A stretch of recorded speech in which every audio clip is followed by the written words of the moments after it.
Chapter Review. Question 1. Children today are safe.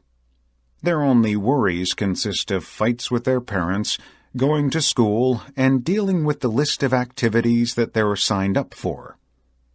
But what's going on? If they're safe and living well, why do they experience so many problems? Children have learned to be cautious. A lot of kids have even lost that innate curiosity that no one should ever lose. The big problem is that they are exposed to large flows of information that are hard to process. It's even hard for us. That's why being exposed to so much stimuli causes stress that they're incapable of tolerating. All this causes children to grow up quickly, going through their developmental stages without enjoying them. They don't live their childhood the way they should, which could cause them serious problems that are difficult to solve later on. Question 2. A few days before Christmas, a couple held the hands of their young son and walked quickly to their nearby church.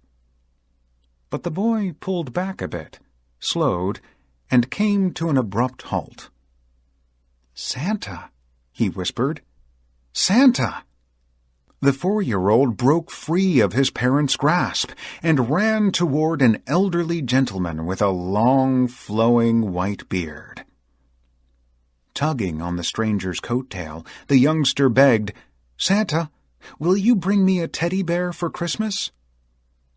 Embarrassed, the couple started to apologize, but the man merely waved them aside. Instead, he patted their son on the head, nodded once, and without a word went on his way. On Christmas morning, a knock interrupted the family's festivities.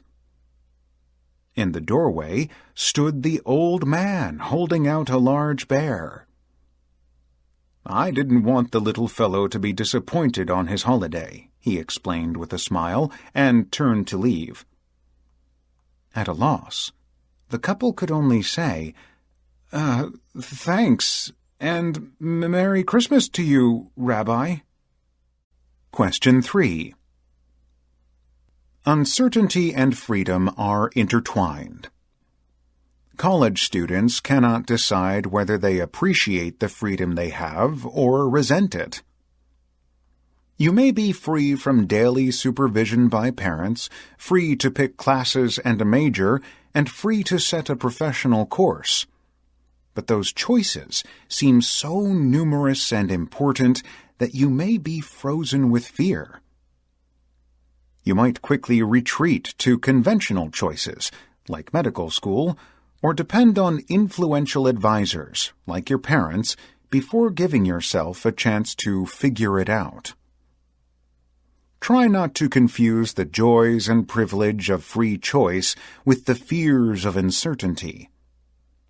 It may be scary to look at an open landscape, but it can and should be a thrilling moment of possibility. Question 4. Dear Principal Murphy, Brian is settling in well as a third-grade student at Fairview Elementary School. I do have a concern, though, about the food offered in the school cafeteria. The choices do not seem to have any relation to recognized medical studies about such things as excessive fat, sugar, and useless junk food. A recent menu included fried fish with fried potato nuggets, a hot dog with potato chips, and fried chicken with French fries. The most healthful piece of food seemed to be a small piece of green pepper floating on a sea of cheese on a pizza. I don't feed my child this sort of junk at home, and I don't think it's appropriate for school. I would very much like to talk to the school dietitian about the offerings at school. Sincerely, Karen Diamond.